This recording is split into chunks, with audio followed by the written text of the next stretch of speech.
Sejamos todos muito bem-vindos ao CEL Brasil, Centro de Estudos Ubaldianos Brasil. Nós estamos estudando agora as NOURES, Técnica e Recepção das Correntes de Pensamento, que é a obra número 3, é o livro número 3 da obra de Pietro Ubaldi. Já estamos no capítulo 2, que trata do fenômeno.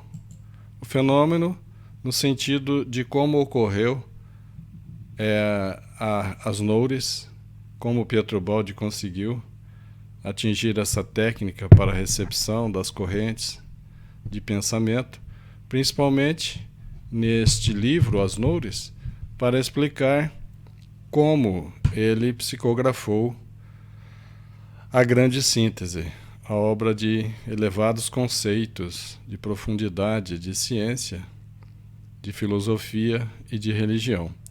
Então aqui o fenômeno, Pietro Ubaldi vai descrevendo: senti e observei em mim, tá normal aqui o som também? Som.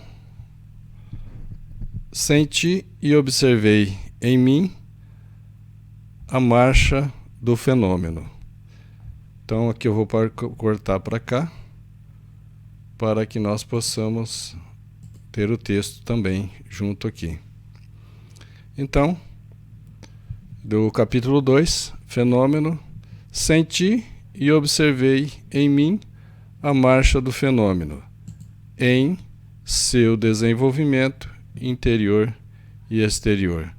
Ora, Pietro Ubaldi que vai narrar exatamente o que ele sentiu, o que ele observou. Isso desde o desenvolvimento interior e exterior, com ele e o meio onde ele estava, o local onde ele realizava a recepção de a grande síntese. Permanece ele, o fenômeno, assim individuado no seu aspecto dinâmico da gênese, desenvolvimento, plenitude, até seu produto concreto, o pensamento fixado em escritos. Então, aqui, até chegar ao aspecto em que realmente foi grafado, foi registrado o pensamento na forma de escritos, que são o documento.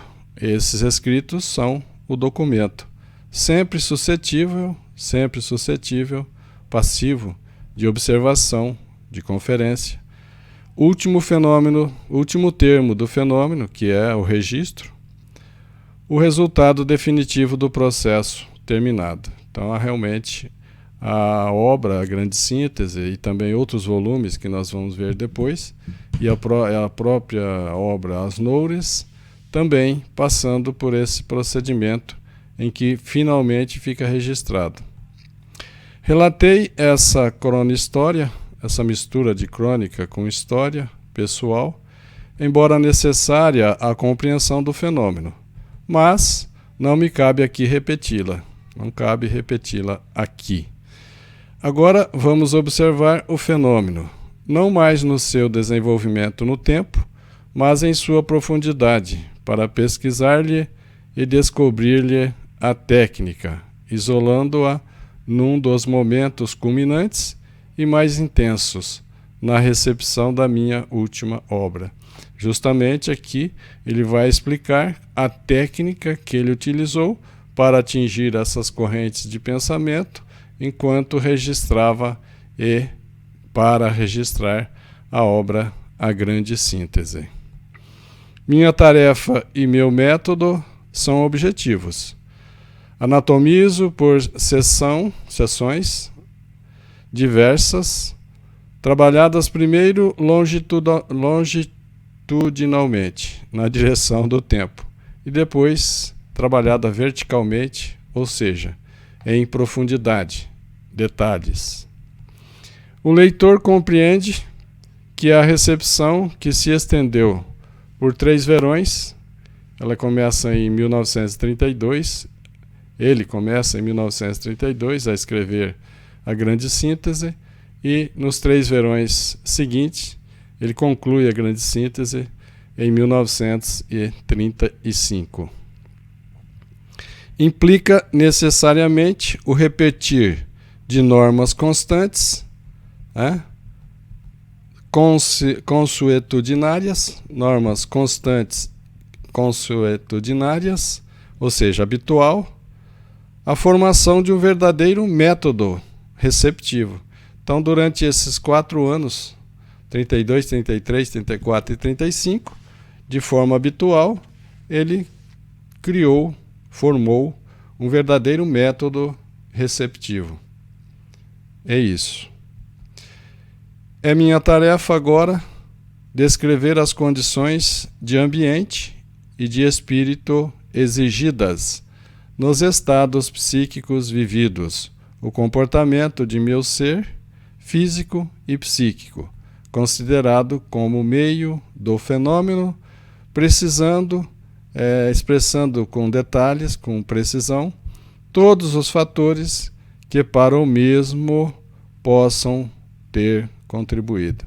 Então aqui ele vai realmente colocar com detalhes, com precisão, os fatores que foram necessários, as condições adequadas, psíquica, fisicamente, também o ambiente, para que ocorra a recepção das correntes de pensamento, conforme aconteceu no registro de A Grande Síntese. E isso para individuar as características, definir o tipo e, finalmente, encaminhar-nos ao descobrimento da lei daquele fenômeno. Existe uma lei para o fenômeno Noures. Então, aqui vai definir realmente como e descobrir como funciona essa lei. Operarei indutivamente, pelo menos nas primeiras fases da pesquisa, remontando dos efeitos às causas, do particular ao geral. Estudando o seu caso, o caso de Pietro Baldi, ele vai do particular ao geral, mostrando essa lei do fenômeno das Noures. Do relativo ao princípio das coisas. Quando este método não mais for suficiente para resolver os problemas, então Pietro Baldi vai caminhar nesta pesquisa, mesmo na pesquisa de As Noures, que ele estava escrevendo em 1936. Ele estava escrevendo e dizendo: quando este método indutivo, racional também, não for suficiente para resolver os problemas, eu me transportarei num voo ao método da intuição, da inspiração, de modo que o leitor possa vê-lo aqui, não só descrito como funciona o método das Noures, mas também ver operante na solução das questões mais complexas. Aqui em As Noures, nós teremos a oportunidade de ver teoria das Noures, como se realiza as Noures, e também ver Pietro Baldi realizando as Noures para escrever as Noures, técnica e recepção das correntes de pensamento. Então aqui é teoria e prática. É diferente em mim o tipo de inspiração emotiva do tipo de inspiração intelectiva. Emotiva está mais ligada ao coração, ao sentimento. E a inspiração intelectiva, como o nome já diz, está relacionada à intelectualidade. Minha mediunidade, verdadeira função de vida, não é fenômeno de tipo imóvel. A mediunidade de Pietro Baldi não era estagnada, não era parada, não era imóvel. Ela também estava evoluindo. Então, mas se transforma com a minha evolução. Então, paralelamente à evolução moral e intelectual de Pietro Baldi, a sua mediunidade também evoluiu. Tanto evoluiu que ele precisou 40 anos para poder escrever o último volume que conclui a obra de Pietro Baldi, ditada por sua voz, o último volume, Cristo. No primeiro caso, são mobilizados os centros nervosos afetivos do coração. É a inspiração emotiva. Mobiliza os centros nervosos afetivos do sentimento, do coração. No segundo caso, na inspiração intelectiva, são mobilizados os centros nervosos intelectivos do cérebro. Atravessando esses dois tipos de inspiração emotiva e intelectiva, vivi em dois centros de vida distintos, nos quais se condensavam todas as minhas sensações. Então, Pietro Baldi viveu essas duas inspirações, da inspiração emotiva e da inspiração intelectiva. Não insisto no primeiro caso, que é a inspiração emotiva, inspiração dos sentimentos, porque é particularmente o método dos místicos, dos santos. Porque a produção que dele resulta, embora em lógico desenvolvimento, não é um verdadeiro organismo conceptual. O método da inspiração emotiva que os santos atingem e usam, não é usado aqui como um organismo de conceitos, não é usado aqui como o rigor da ciência exige. É isso que ele está dizendo.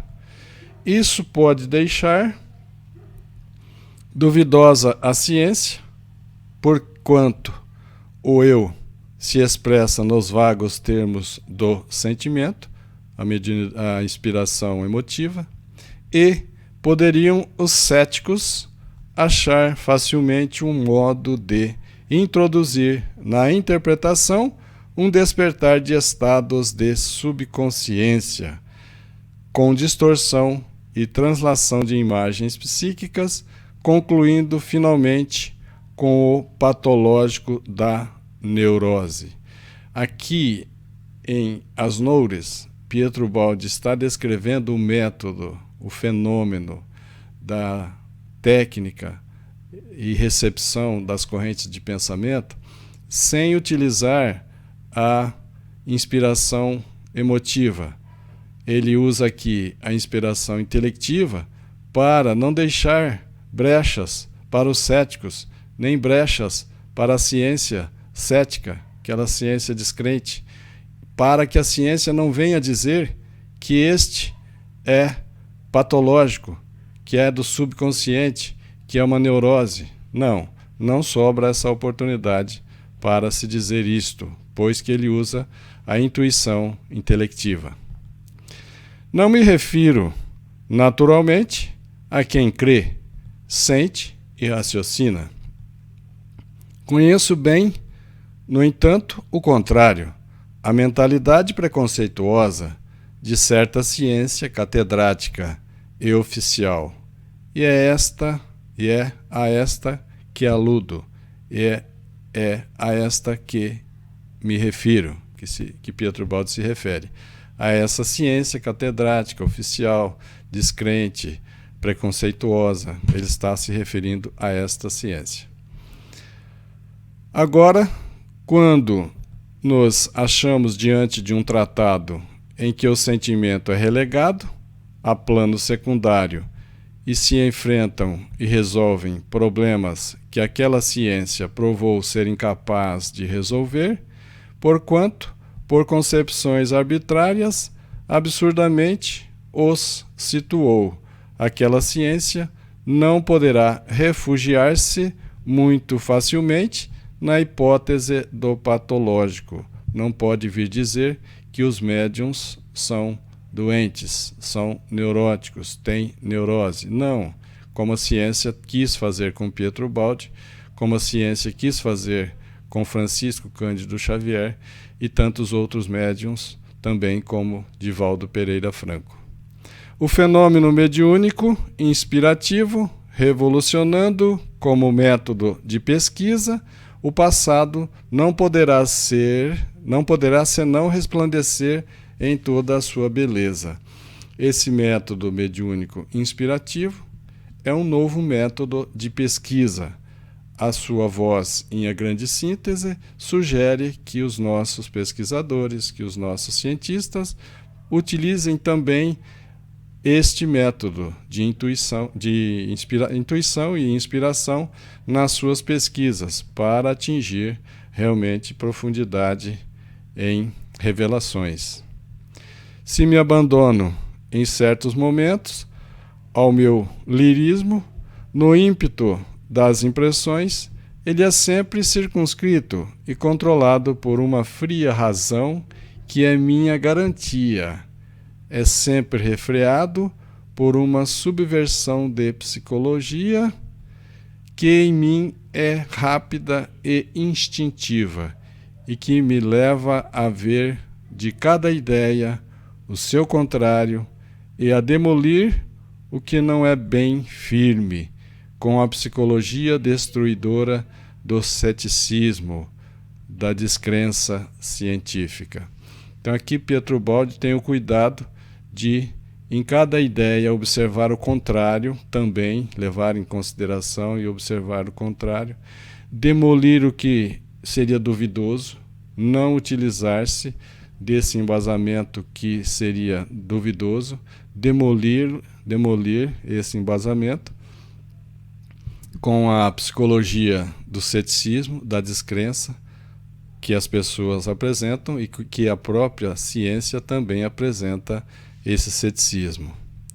A fusão entre fé e ciência, ou seja, a fusão entre religião e ciência, tão auspiciada, pressentida, profetizada, já se completou em meu espírito, visão única na substância e de uma a outra, da fé à ciência, eu passo unicamente por uma mudança de perspectiva visual ou por uma mudança de focalização de meus centros psíquicos. Ele disse que o que nós esperamos e está acontecendo, a fusão, a união entre ciência e religião, já em Pietro Baldi estava muito bem completo, já estava muito bem definido essa fusão, ciência e religião, ou fé e ciência. E que ele passa da religião para a fé simplesmente com uma mudança de perspectiva, ou simplesmente com uma mudança de focalização de meus centros psíquicos. Vai ficar mais claro. Abaixemos, portanto, as luzes e entremos no templo do pensamento. Agora a gente vai, com mais cuidado, observar mais de perto sobre o pensamento.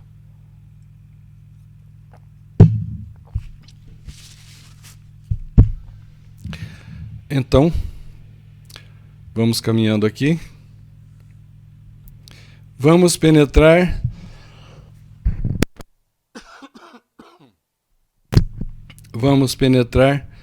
no mundo de vibrações delicadas, que é o templo do pensamento. Vamos penetrar no mundo de vibrações delicadas, de formas fugitivas, que o pensamento cria e destrói.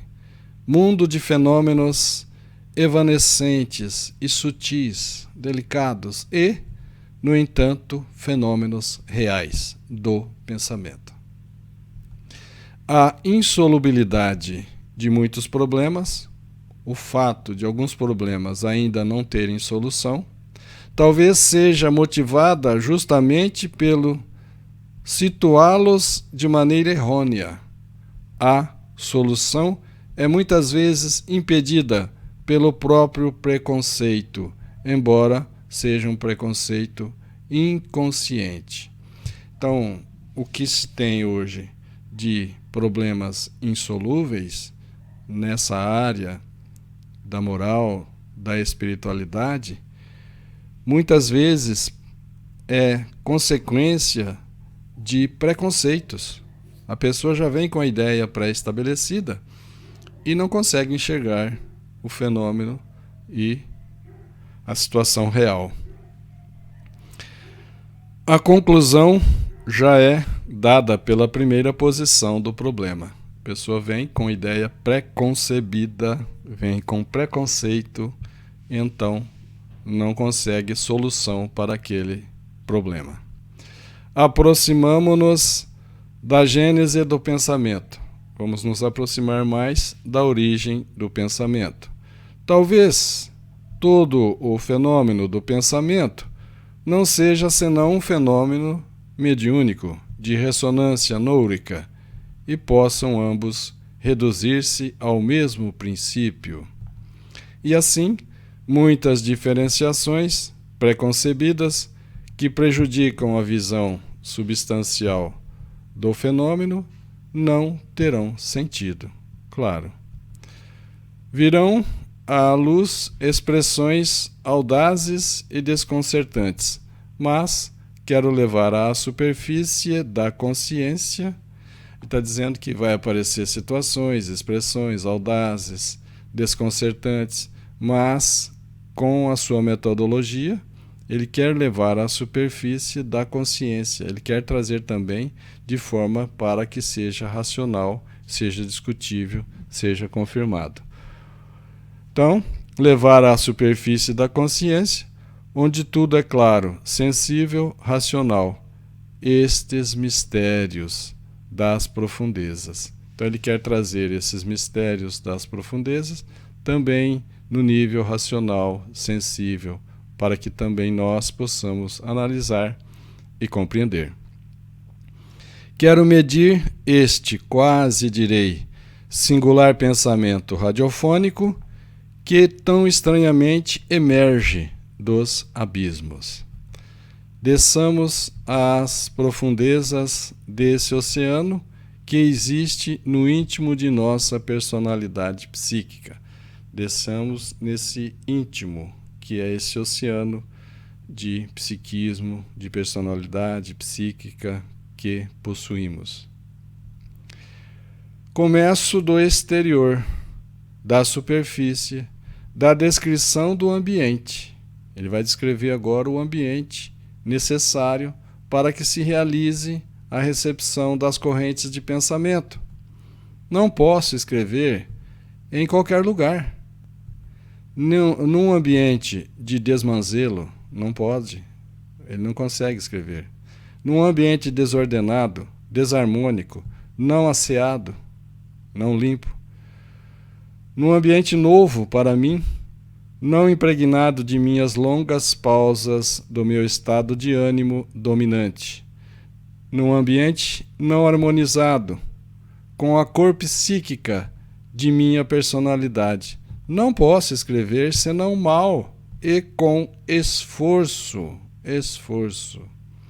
Então, já está começando a mostrar como que é o ambiente para se receber essas correntes de pensamento. Eis-me, ao contrário, em meu pequeno gabinete, em seu pequeno escritório, ambiente de paz, onde os objetos expressam minha própria pessoa, onde a atmosfera é ressonante de minhas vibrações, e tudo, por comunhão de vida, está sintonizado com o meu temperamento. Então ele já impregnou o ambiente do escritório, paredes, móveis, mobília, com a sua energia. Por aí me deter longamente para pensar e escrever, saturei as paredes, a mobília, os objetos de um particular tipo de vibração que agora a mim retorna como uma música que harmoniza o meu pensamento. Isso é muito natural. Nós vamos nas casas de algumas pessoas que sentimos que a energia é muito boa, porque ali está impregnado da energia boa daquele morador. E o inverso também em situações em que visitamos locais que a energia, a gente às vezes já sente que a energia não é boa, está impregnado ali uma energia de orgulho, de egoísmo ou mesmo de ódio. Este é o primeiro problema, harmonização. Harmonização é muito importante. O palestrante tem que ter harmonização, o médium tem que ter harmonização, os fenômenos em que nós vamos realizar psíquica, espiritualmente, tem que ter harmonização. Então esse é o primeiro problema, harmonização, que me permite a seleção de correntes de pensamentos e a imersão nelas.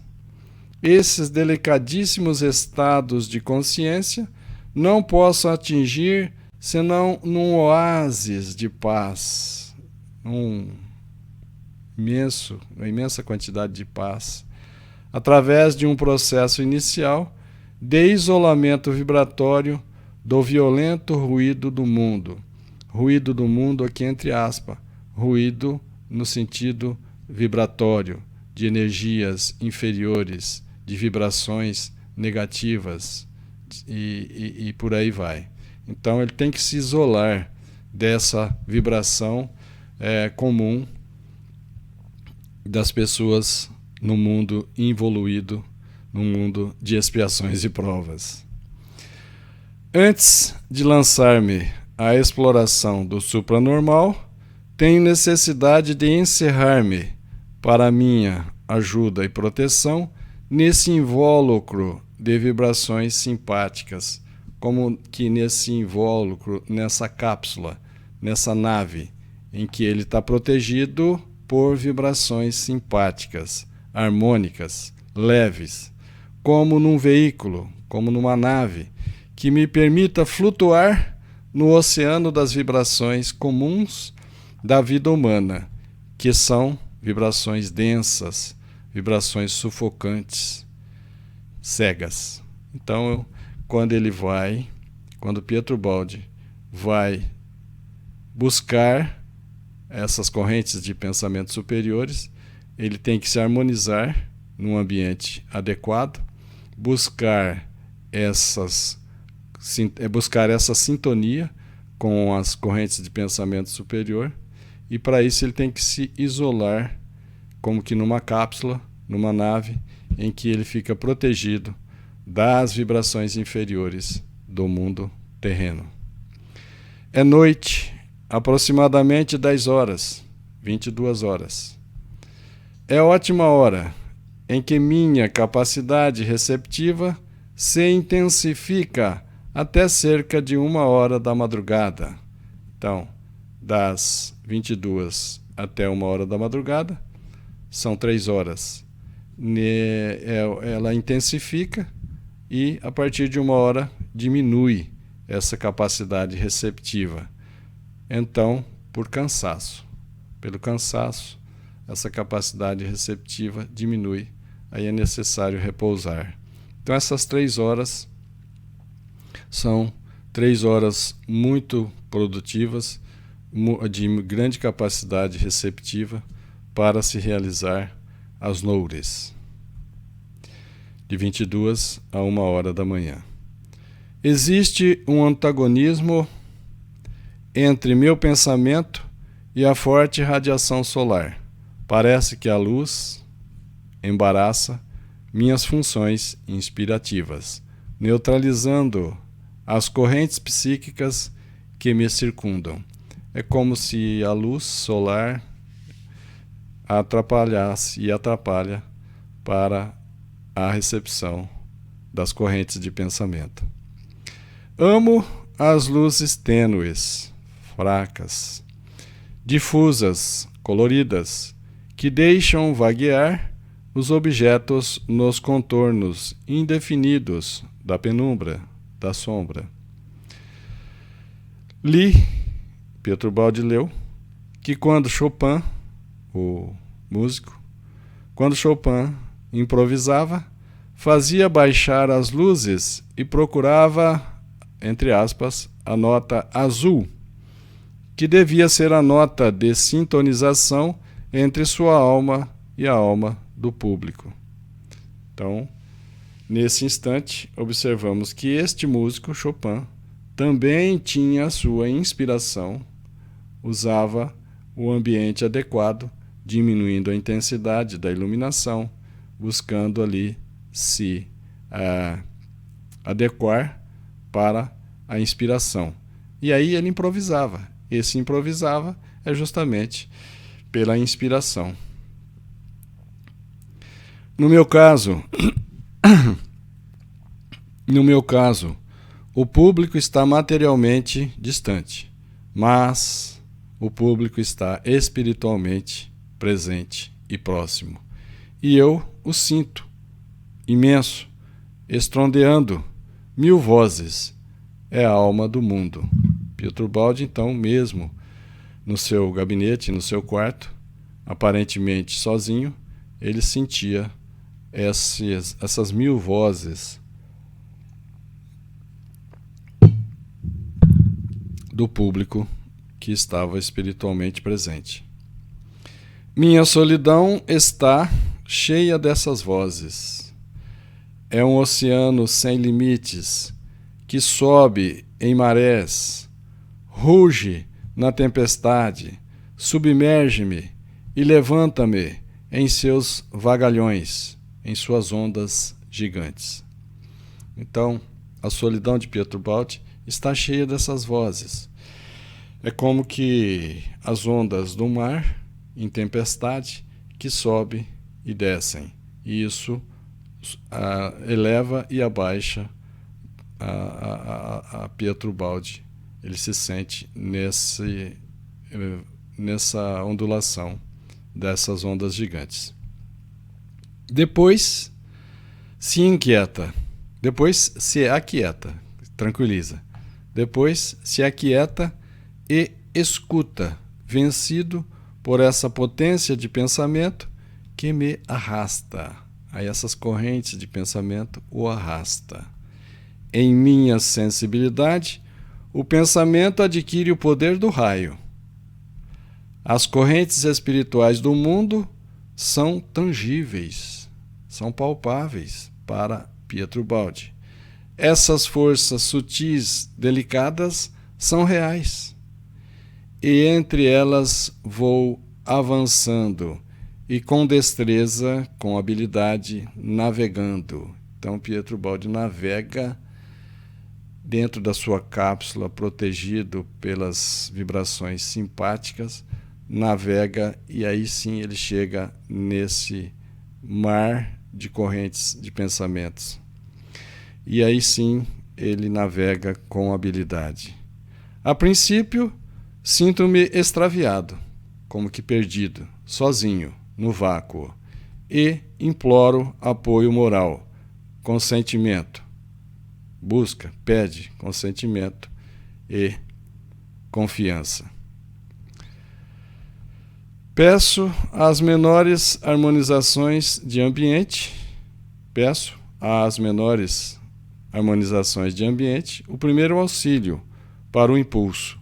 Peço um encaminhamento a uma cadeia de simpatias humanas, que funcionem como círculo mediúnico, embora espiritual e longínquo, uma espécie de caixa de harmonia das minhas ressonâncias espirituais. Então ele está ali se preparando, se encaminhando para essa ascensão, para esse encontro com as correntes espirituais. E ele pede isso ao próprio meio ambiente. E ele usa também da música para buscar, em princípio, em primeiro momento, essa elevação de vibrações. Vou subir a uma atmosfera rarefeita, e minha humanidade tem necessidade de um invólucro de simpatia, que a aqueça e proteja, que a auxilie a lançar-se além da zona humana, das tempestades, onde minha alma se encontra exposta ao embate das forças titânicas.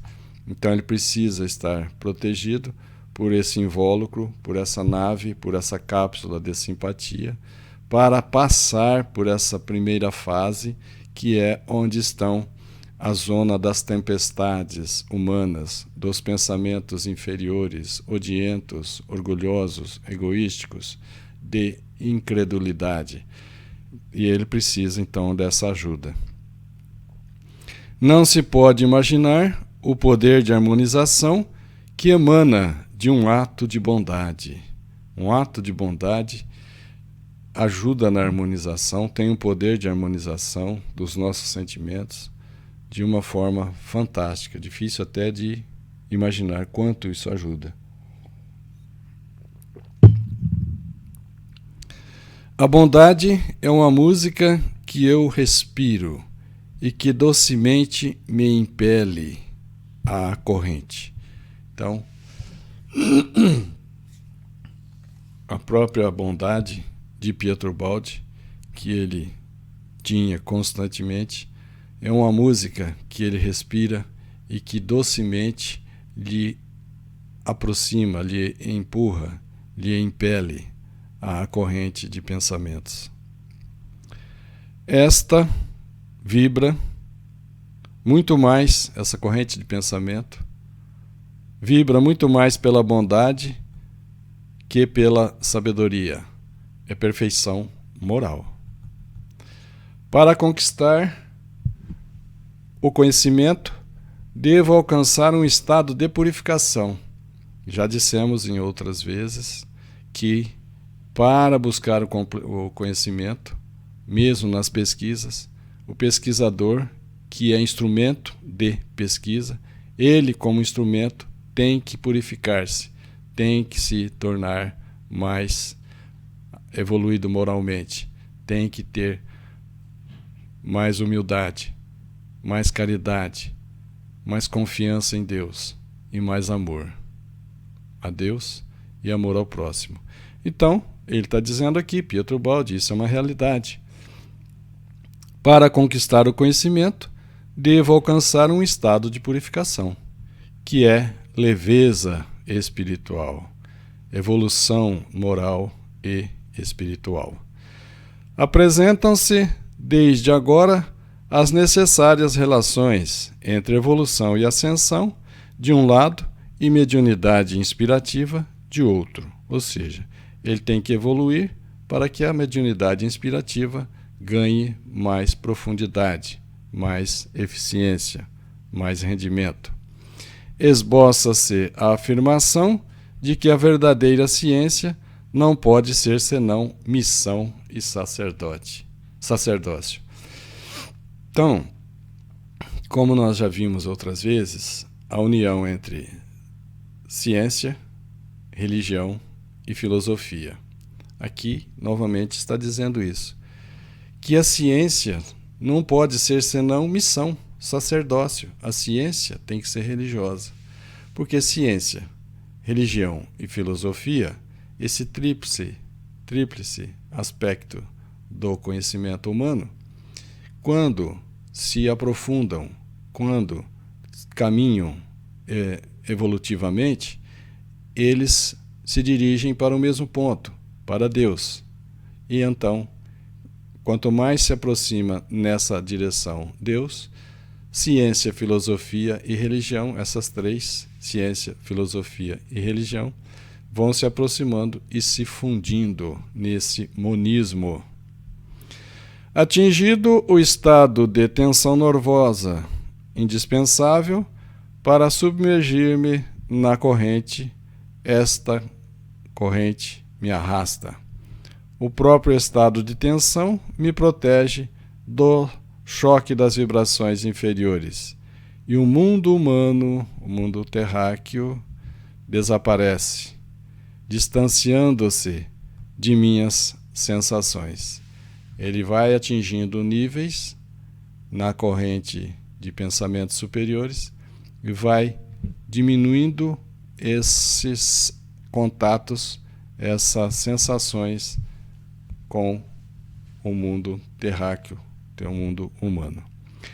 Basta a imersão nas noures para poder absorver-lhe todo o alimento energético e atingir o isolamento das correntes inferiores. Então, quando o Pietro Baldi atinge essas correntes de pensamentos superiores, ele já está isolado das correntes de pensamento inferiores. Isso constitui felicidade, êxtase, esquecimento de tudo, até o momento de despertar na consciência normal, em que há uma espécie de penosa turvação de potência receptiva. Então, Pietro Baldi passa inicialmente a dificuldade dessa região de pensamentos inferiores, atinge níveis mais altos de correntes de pensamentos superiores, e isso é felicidade. Ele atinge um momento de muita felicidade, de êxtase, até que ele precisa retornar, até que ele precisa despertar na consciência normal. E aí vai havendo uma turvação de potência, de capacidade receptiva. Vai retornando à normalidade do estado de vigília no corpo físico. Antes, porém, de estabilizar-me nessa como estratosfera de evolução, enquanto atravesso as camadas inferiores, permaneço vacilante na minha hipersensibilidade, desproporcionada à violência do assalto, muito vulneravelmente exposto ao choque de forças misteriosas. Quando nós estudamos Espiritismo, nós vemos também que em torno da Terra, a partir do solo, da crosta terrestre, tem mais 6 camadas, 7 com essa crosta terrestre, em que, se afastando da Terra, portanto, como a Terra é uma esfera, essas camadas que envolvem a Terra também são 6 camadas esféricas no plano espiritual. Então, a primeira camada é um umbral grosso, ou seja, superfície terrestre, depois a próxima camada, umbral grosso, umbral médio, umbral. E essas regiões, à medida que se afasta essas esferas em torno da Terra, são mais evoluídas, mas a primeira camada é umbral. E aqui dá para perceber que existe uma correlação dessa dificuldade de Pietro Baldi para atingir as correntes de pensamento superiores, que estão nas camadas esféricas mais afastadas da Terra, chegando até a 6ª camada, que é amor universal, e a última camada, mundos divinos. Então, quer dizer, à medida que se afasta do centro da Terra, a partir da crosta terrestre, essas camadas são mais evoluídas. E também necessita de maior moralidade, de maior evolução, de maior purificação moral para atingi-las. E aqui dá para perceber uma correlação entre isso, entre as esferas espirituais em torno da Terra e essa dificuldade inicial que Pietro Baldi encontra para passar nessa primeira camada, que é a camada de pensamentos inferiores, de vibrações negativas, para aí sim, em seguida, atingir camadas mais evoluídas. Sinto essas forças vagarem em torno de mim, essas forças em torno de Pietro Baldi. Sinto como sentem todas as formas da vida, o terror, a ameaça de um perigo desconhecido nas sombras. Se no alto sou forte, porque sustentado pela corrente de pensamentos superiores, sou humanamente débil, frágil, cá embaixo, na superfície terrestre, também no padrão de vibração terrestre, e devo nitidamente, ou melhor, devo timidamente, sozinho, e sozinho, dar os primeiros passos dessa grande viagem, que implica numa transformação de consciência. Aqui dá-nos a impressão, no correlacionamento entre arquivo do corpo físico, memória do corpo físico e memória espiritual, que ele passa da memória. Normalmente nós encarnados temos acesso à memória do corpo físico. E Pietro Baldi, nesse momento em que ele sobe, através das vibrações, a essas correntes de pensamento, ele acessa também a região do seu arquivo espiritual, onde ele tem mais lucidez, onde as sensações são mais reais, são mais nítidas, como se tirasse um véu da frente dele. Procuro conseguir isso, auxiliando-me com um processo de progressiva harmonização que se opera do exterior para o interior. Ele se harmoniza do exterior com o ambiente adequado, aciado, harmônico, equilibrado, com a música, que é exterior, para harmonizar-se o seu interior. É com a harmonia, começando do campo acústico da música, que consigo vencer as dissonâncias dilacerantes das correntes barônicas. Vencer essa dissonância das correntes de pensamentos inferiores, correntes barônicas do mal. Utilizo a música como primeiro degrau no caminho do bem e da ascensão do espírito. Então ele utiliza a música para entrar nesse nível como que de transe mediúnico inspirativo. Isso estabelece relações ainda não suspeitadas entre música, prece e evolução da alma para o bem. Aqui ele está mostrando que existe uma relação entre música na harmonização, prece, evolução da alma para o bem. E isso ainda era não suspeitado pelas ciências materialistas desde 1932. Não sei se já consideram isso hoje, a ciência materialista. Harmonizo-me, ou melhor, harmonizar-me é o meu problema. A dificuldade toda de Pietro Baldi é ele, como instrumento de pesquisa, harmonizar-se. Porque subir significa encontrar a unificação. Ele tem que se unificar com essas correntes de pensamento superiores. Ora, para se unificar com correntes de pensamento superiores, tem que se ter pensamentos superiores, tem que se ter purificação, tem que se ter moralidade superior. Porque ascendendo, subindo, minha sensibilidade aumenta e mais sofro por qualquer dissonância, qualquer desarmonia, qualquer desarranjo.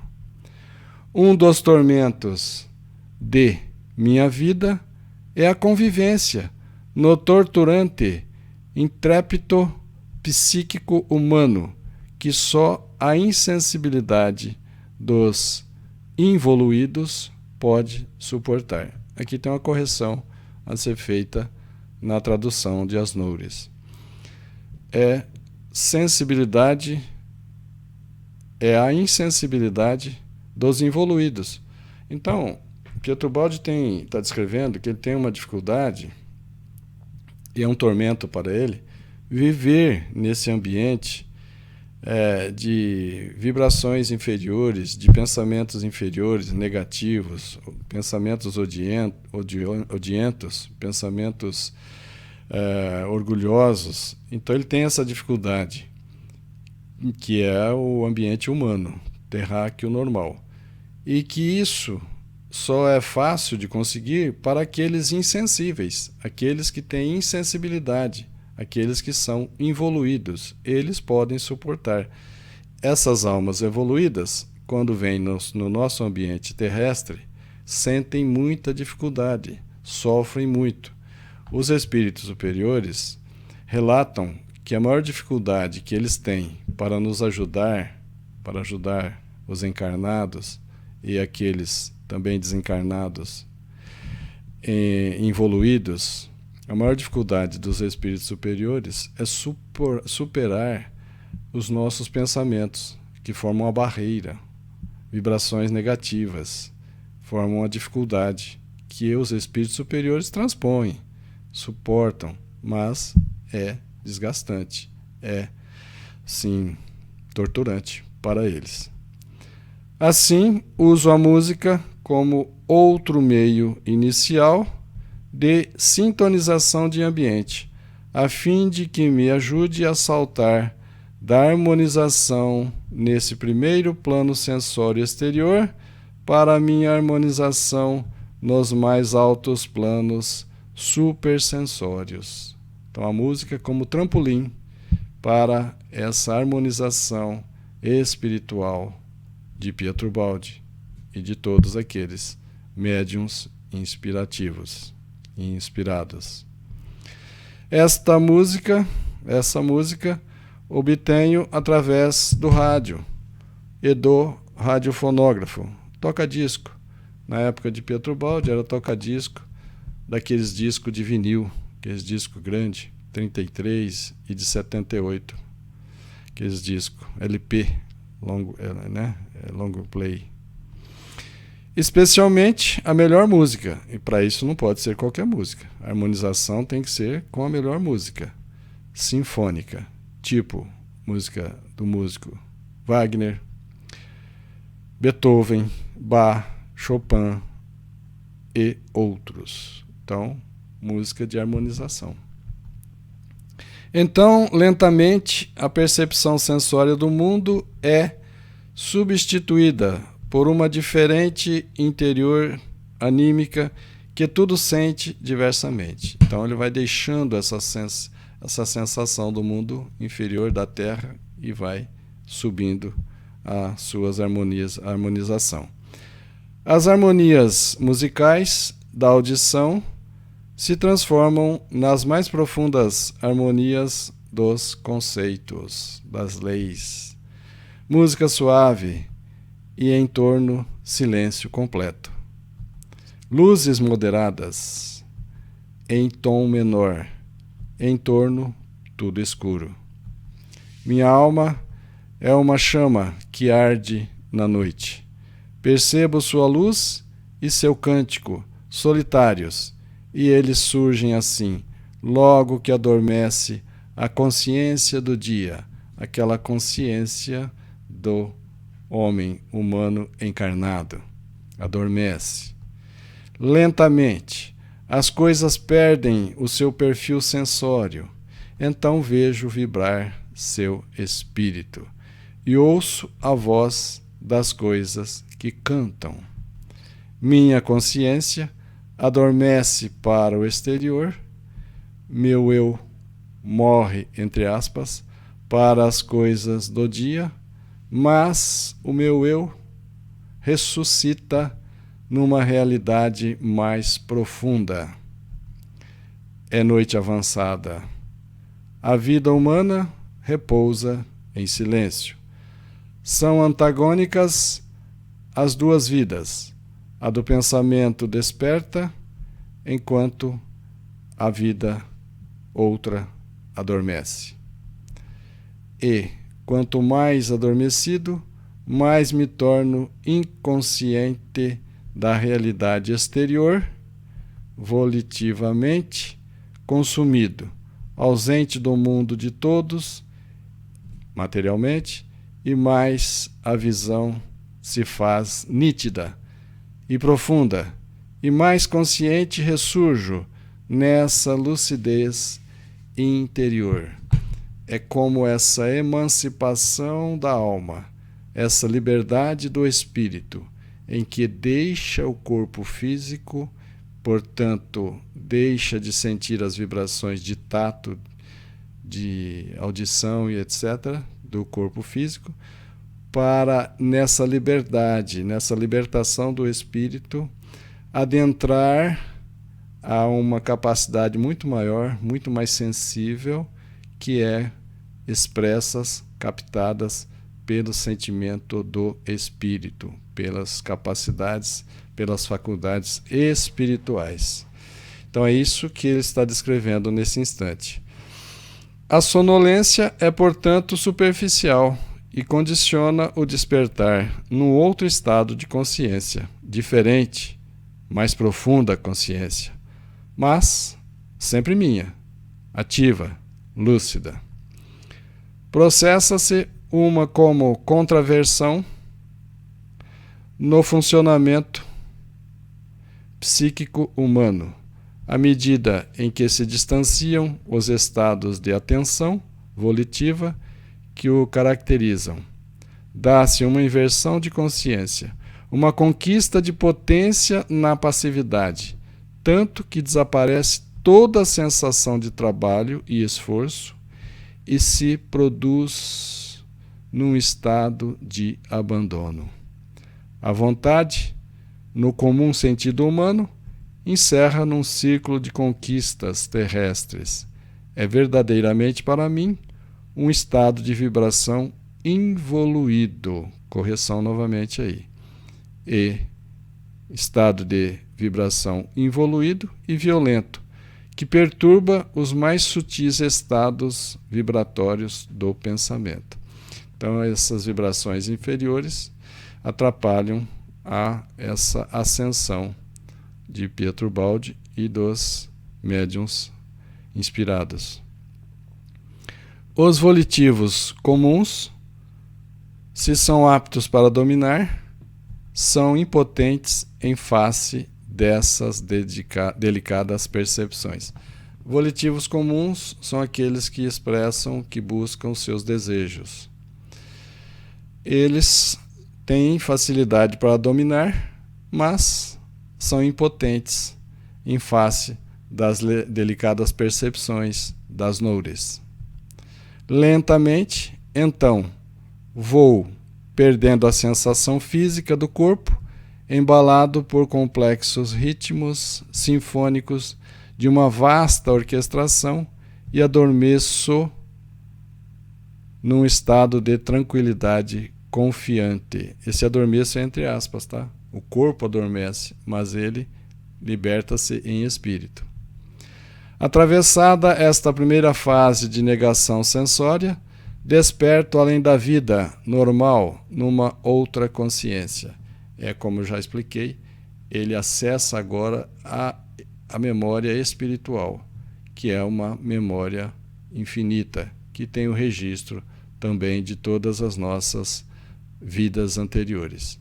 Então, estava antes acessando só a memória do corpo físico e passa a acessar a memória espiritual.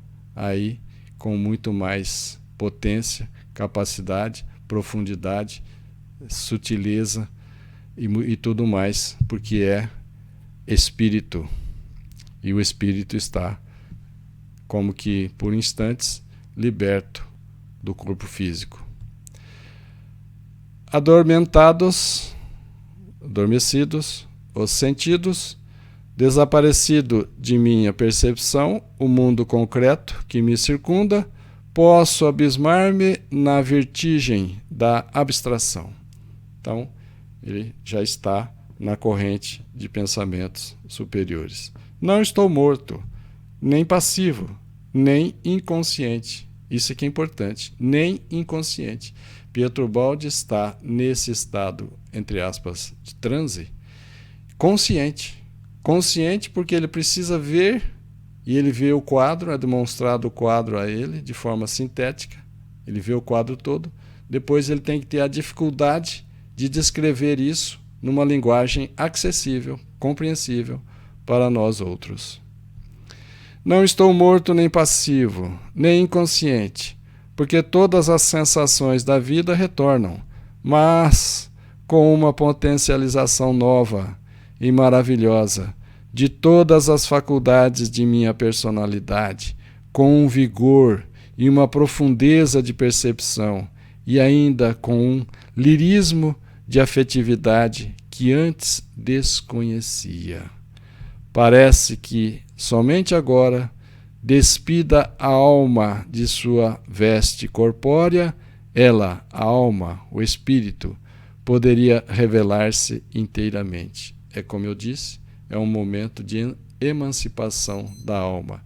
É aquele momento em que o espírito tem mais liberdade, deixando o corpo em repouso. Não sei se falta muito, mas acho que falta um pedaço para nós terminarmos. É um trecho que dá sentido, sabe? O pensamento regressa, mas com uma sensação de potência titânica, com uma profunda lucidez de visão, com uma rapidez vertiginosa de concepção. A compreensão nesse instante, para Pietro Baldi, é instantânea, é de uma rapidez vertiginosa. Percebo-o despojado de palavras, em sua essência.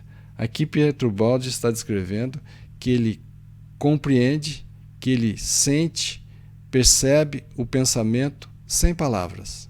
Não usa palavras. É uma transmissão de pensamentos. É a linguagem universal, justamente o pensamento. Sou possuído de uma sensação de leveza e de libertação de véus e limitações. Como eu falei, aqueles véus vão saindo de sua frente. Sinto dotada minha consciência do poder da intuição e do domínio de uma nova dimensão conceptual.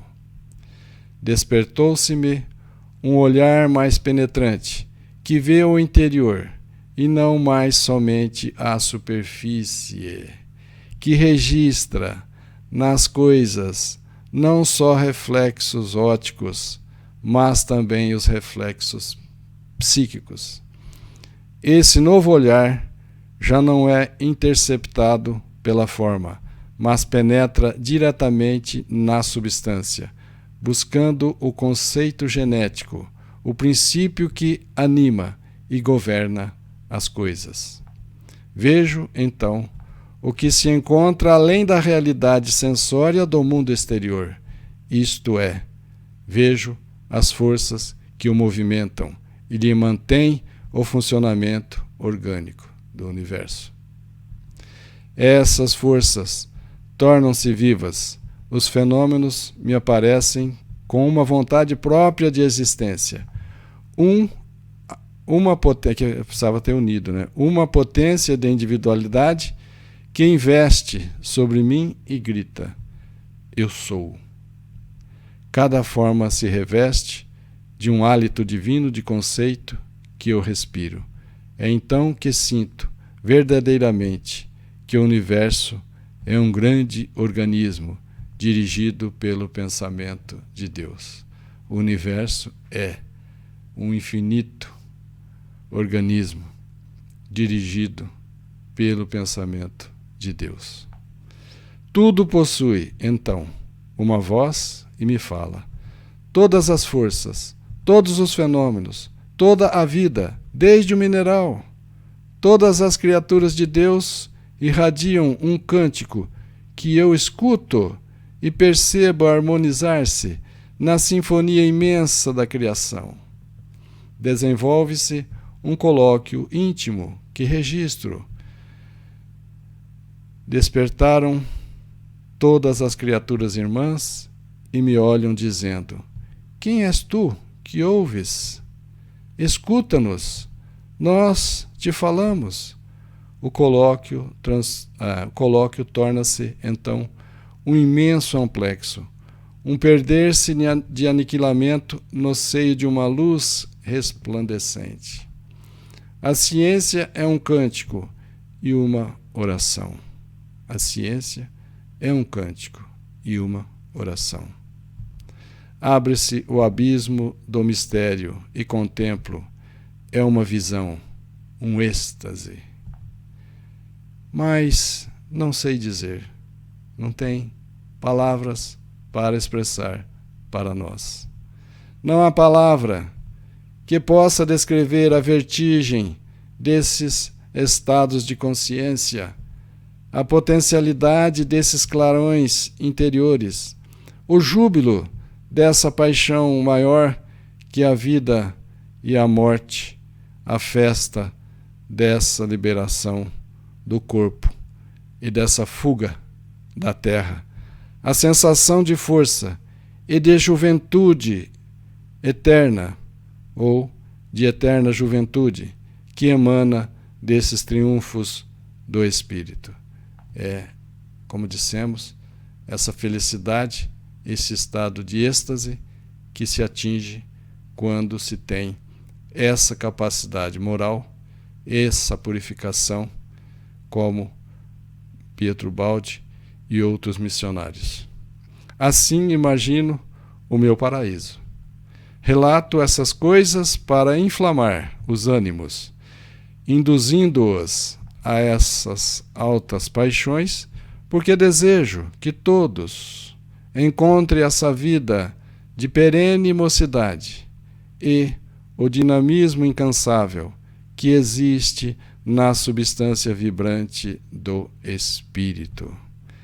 Esse vórtice de sensações faz perceber do modo mais palpável que o espírito existe e que sua potência suprema não pode morrer. Somos eterno. Espírito é eterno. Terminada a visão e a registração, o processo se inverte numa descida e ao retorno à consciência humana. Assim como o transe lúcido e consciente é preparado por uma fase de adormecimento, do mesmo modo, termina por uma fase de despertar no corpo. Essa sonolência e esse acordar refere-se à minha consciência normal, porquanto, em face da minha outra consciência, os termos simplesmente se invertem.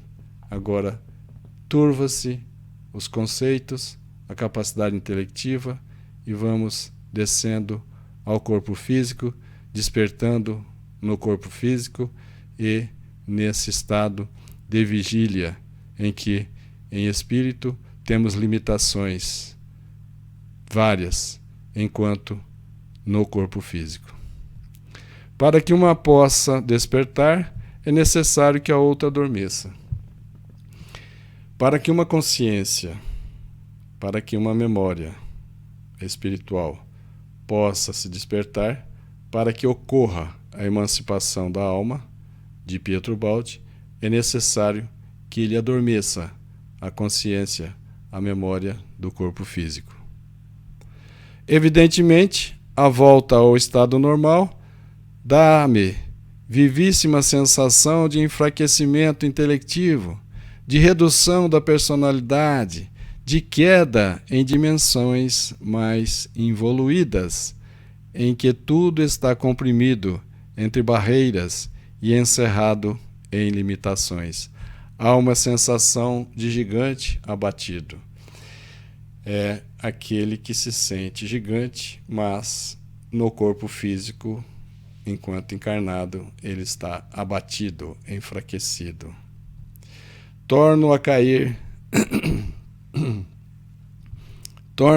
então na realidade cotidiana, onde os outros têm razão e não eu. Então ele retorna ao corpo físico, ao estado de vigília normal que todos encarnados estamos. E nesse estado, quando Pietro Baldi relata essas maravilhas, as pessoas não acreditam.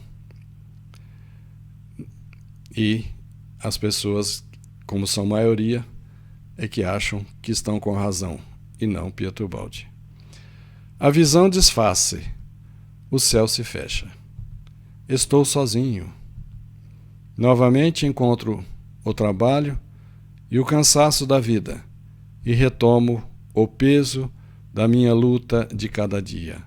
Tenho, pois, a sensação de que existem em mim duas consciências, colocadas e operantes em planos visuais distintos. Elas, as duas consciências, se excluem mutuamente e me disputam o campo da personalidade, o campo consciencial, que não podem possuir plenamente, senão cada consciência, cada uma por sua vez. Aqui nos faz lembrar, assim, uma comparação grosseira para facilitar o entendimento, de alguém que está no interior da casa. É noite, a luz está acesa e ele está próximo de uma janela de vidro, de uma vidraça, em que o vidro é transparente e ele pode ver do lado de fora do vidro as luzes da cidade, das outras casas, dos carros, das ruas, pode ver as pessoas através da luz que atravessa o vidro. Mas essa mesma pessoa, se ela observar no vidro, o vidro dessa vidraça apresenta-se também como um espelho, em que ele vê o interior do quarto, da sala, do local onde ele está. Então, se ele foca a atenção para além do vidro, além da vidraça de vidro, se ele foca a atenção lá fora, ele vê com nitidez lá fora os carros, os prédios, as pessoas, as luzes. Mas se ele vem e presta atenção no reflexo do espelho do vidro, então ele foca a atenção no interior da sala ou do quarto. Isso, as duas consciências. Se ele foca a atenção na consciência do materialismo, do corpo físico, então ele não enxerga para o lado de fora. Mas se ele eleva por vibrações aos sentimentos superiores, então ele atinge correntes de pensamentos superiores e vê do lado de fora, entre aspas, da vidraça. É necessário, antes, que eu adormeça, como num sonho, e nesse sonho que o meu eu pode transferir-se à consciência mais profunda. Estudaremos melhor, a seguir, o significado dessas diferentes focalizações e deslocamentos de centros de consciência, porque aí se encontra a chave de minha técnica inspirativa. Esse exemplo grosseiro que eu dei da vidraça, que eu posso focar, no reflexo do vidro, vendo o interior, ou eu posso focar na luz que atravessa o vidro, vendo lá fora. É uma forma de mostrar também essas diferentes focalizações de deslocamento do centro de consciência, aonde estamos focados, aonde estamos atentos a ver. Nós vemos aquilo que desejamos. Então aqui nós vamos fazer uma interrupção, uma pausa, para a próxima sexta-feira continuarmos nesse capítulo 2, que é o fenômeno. Nós agradecemos a paciência, a tolerância, a concordância de cada um de vocês em estudarmos juntos a obra de Pietro Baldi. Nós nos esforçamos para sermos dignos das bênçãos de Deus, nosso Pai, e das bênçãos que Jesus envia constantemente para cada um de nós. Muita paz a todos.